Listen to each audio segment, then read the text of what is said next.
Hello बच्चों, let's read the question. The question says an annual ring with inner and outer radius r1 and r2 is rolling without slipping with a uniform angular speed. The ratio of forces experienced by two particles situated on the inner or outer parts of the ring f1 divided by ratio is. सो हमें निकालना है f1 divided by f2 की value क्या होगी. First number option है r2 divided by r1. Second option है r1 divided by r2 whole square. Option 3 given है 1 and option 4 given है r1 डिवाइडेड बाई r2. ठीक है बच्चों.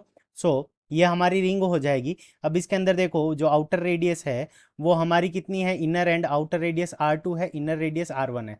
तो यहाँ पे आउटर रेडियस पे कोई पार्टिकल ए पड़ा है और इनर रेडियस पे जो हमारा पार्टिकल पड़ा है वो बी है. ठीक है बच्चों. अब जो हमें इनर रेडियस गिवन है वो कितनी है, r1 है. सो यहाँ इसका सेंटर हो गया, तो ये डिस्टेंस हमारी कितनी हो जाएगी, r1 हो जाएगी. अगर बी पार्टिकल को यहाँ पे ए पार्टिकल की जो ये डिस्टेंस हो जाएगी वो सेंटर से डिस्टेंस कितनी हो जाएगी, r2 हो जाएगी. ठीक है बच्चों. तो ये हमारा डायग्राम हो गया. अब दोनों पार्टिकल को हम आइडेंटिकल मान लेते हैं, तो इसका भी मास क्या है, m है, और इसका भी मास क्या है, m है. ठीक है बच्चों. और इनकी जो एंगुलर वेलोसिटी है वो इक्वल है, और वो मान लेते हैं कि दोनों की जो एंगुलर वेलोसिटी वो हमारी कितनी है, ओमेगा है. ठीक है बच्चों.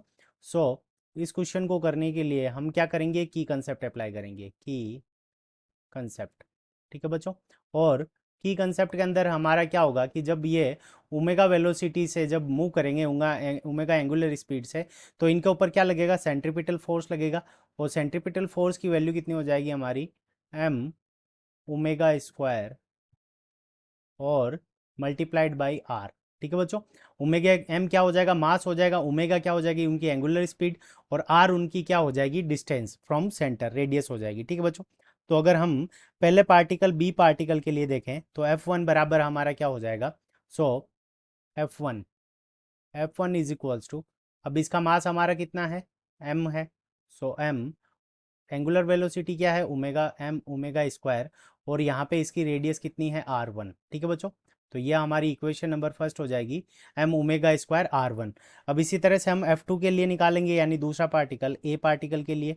सो F2 इज इक्वल्स टू, तो F2 की वैल्यू भी हमारी क्या हो जाएगी, एम एम ओमेगा स्क्वायर, और यहाँ से इसकी रेडियस कितनी है, r2. ठीक है बच्चों.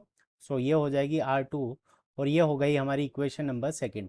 अब हमें क्या निकालना है, F1 डिवाइडेड बाई F2 की वैल्यू निकालनी है. तो यहाँ पे क्या करेंगे, इक्वेशन फर्स्ट के अंदर इक्वेशन सेकंड का डिवाइड लगा देंगे. सो F1 divided by F2. So F1 divided by F2 की वैल्यू हमारी क्या हो जाएगी. सो m से m कैंसिल हो जाएगा, ओमेगा स्क्वायर से ये हमारा ओमेगा स्क्वायर कैंसिल हो जाएगा. तो यहाँ पे वैल्यू आ जाएगी r1 डिवाइडेड बाई r2. ठीक है बच्चों. सो r1 डिवाइडेड बाई r2.